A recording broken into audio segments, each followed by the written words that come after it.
Welcome back. Today we're going to work on what's going on with the upper body. Yesterday we finished up pitching and we worked on impact. So now we're going to start to get into kind of the motion or the movement patterns of the swing.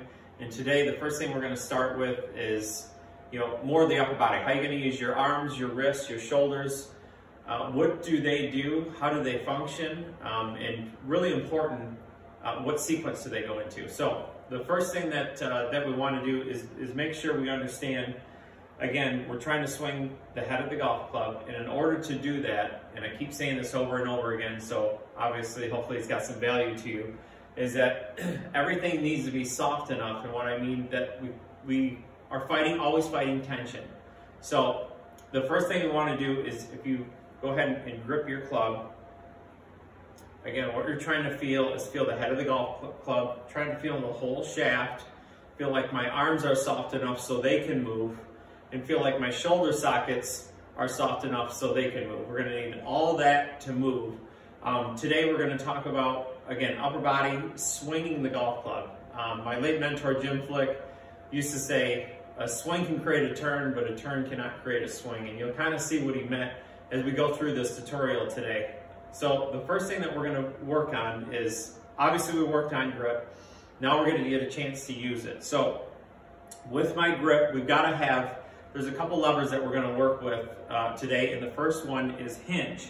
So we need to feel like the golf club has a little bit of up and down in it when you're working. Now when you do that, you can feel that the golf club gets real light. So if I'm way over here, it's real heavy, and if I'm way over here, it's real heavy, okay? So those are very important feelings to have. When my golf club is, you can see it's kind of right between my forearms, even if it's over here a little bit. So there's different hinges. It doesn't have to be one exact way.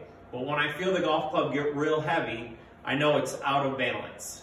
Okay, so it may not look, real weird looking at it this way, but if I turn and make a swing, or if I'm coming into the golf ball, let's say, we worked on moving into the ball too much. So when I move into the golf ball too much, see the head falls back this way. See, I can feel that golf club get heavy. I know that I am out of balance. That club is out of balance. It's putting pressure. Anytime this club keeps getting lower, it keeps putting more force on my arm. So it takes a pretty good amount of strength to get the club back in front of me or on balance. So that's one of the things that will help you with your wrist hinge, is that to keep the club in balance, so it's very light. Okay, so again, if I just set the golf club down and just do this, okay, now I get a sense of how my wrist needs to work. Any one of these will work. Okay, now if I do that, if I get right here and just hinge my wrist back this way, and then I make a swing, you can see where I'm at. Okay, so that kind of looks like a swing. So if I preset the hinge and then swing back, you can even see that my elbow has to fold. Okay, so a few things that are working here. My wrists are going to hinge, or they're going to be one lever point, and my elbow is going to fold. So as my wrist hinges, my elbow will fold on the way back. So as my wrist hinges, my elbow will fold on the way back. Okay. And same thing on the way through. As the club gets down into here, as the momentum of the club gets down into here and releases, see my left arm will hinge, and the club will re-hinge my wrist. So there's a hinge in the backswing. The club will unload, the shaft will unload into the ball, and then the weight of the club, as it moves, it'll re-hinge and my elbow will fold over here. Okay, so it happens very similar on both sides, just like we'll see a lot of things. Whatever happens over here, again, typically happens over on your follow through. So again, if I'm hinging this way, see my wrists are gonna hinge up, I'm gonna get the club in balance, and my elbow will fold. Now as the club unhinges, as I swing down and the weight of the club, the momentum goes into the ball, see the momentum comes way over here and unhinges over here. So again, fold and fold. Now, one thing that you can see is that the head of the club is moving much faster than my chest and shoulders. Now, that wouldn't be possible if my shoulder socket was locked up. It wouldn't be possible if my arms were locked up. So I see a lot of this when I give lessons. I see a lot of swing back and turn through. See how I'm pulling my chest? See, my chest is moving at the same speed of the golf club. So that's extremely light. As soon as my chest works this way, the club gets behind and the face gets open. What else are you doing? You're completely destroying any kind of speed. So it's kind of a weird deal with golf. As the effort goes up, typically the speed goes down. The effort typically that you're feeling is tension. So as the tension rises, see, that makes more sense. As the muscle gets tighter, it can't move as fast. So you can see, once I get hinging over here and let the club work, see, it works so much faster than my chest. That's where the speed is. If my chest is moving faster than the golf club, then I've got no chance of creating any speed, okay? So, to do that, or to feel that, what you can do is get in a chair, and just make some swings. You know, my shoulder sockets have got to be a little bit softer, okay? So, club's out in front of me, I'm gonna hinge back, see my elbow folds, get the club moving this way, my elbow folds over here, okay? So I hinge back, as I swing down, it'll unhinge and rehinge. So it kind of looks like an L over here and an L over here. It's called L to L. So hinge, unhinge, rehinge. You can see my chest is almost not moving. Those aren't full swing, but my chest is almost not moving. So if we were to put that in a drill, so we're going to go hinge where your left arm's about parallel to the ground. And you can see my chest is barely moving now. Now if I took a full swing, my chest will start moving and I'll get more turn. That's because, see, your arms control your body and your hands control the face.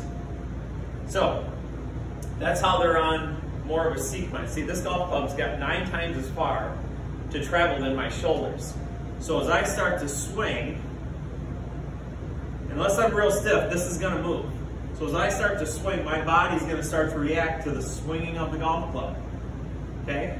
That's why it's called a follow through with your body. See, it follows the swinging of the golf club. This would be a lead through. This would be a follow through. So, when we do our L to L, we're gonna feel, again, because we're soft enough, we can feel the head of the golf club and the shaft. This is really important that you feel the momentum of the golf club, okay? So once we get the club swinging, we're just kind of directing the momentum, we're directing the weight. So I see this a lot as well. We hinge it back pretty good, and then we pull through, okay? See, I'm not directing the momentum there. So if I hinge back, as I swing down, see the club starts to unload in front of me.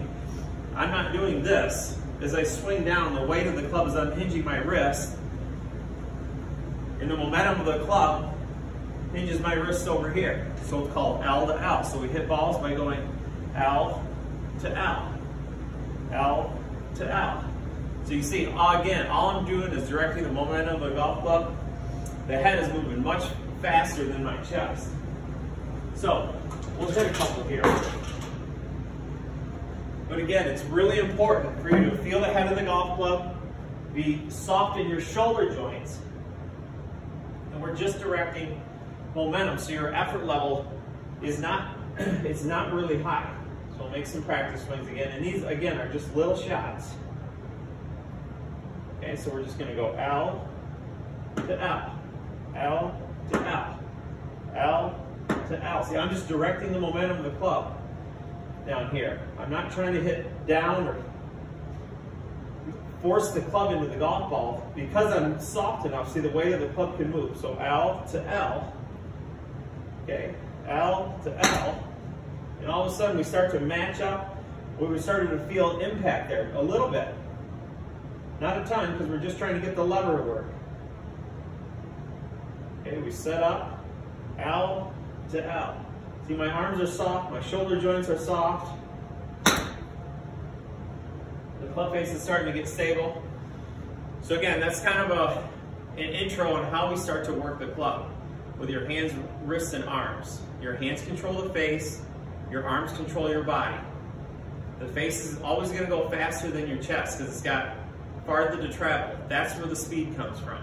Okay, that's how we start to develop speed. We start to develop some kind of lever system and understand that the body doesn't control the club because it doesn't touch it. The body supports the golf club, and the body is there to support the swinging of the arc. Now we'll do a little bit more as we get farther into the tutorial, but as for now, feel like you're swinging the golf club, your body reacts, and you're just directing the momentum of the golf club. So I know this will help you. It'll definitely create some more speed, and we'll get going on the next tutorial of lower body.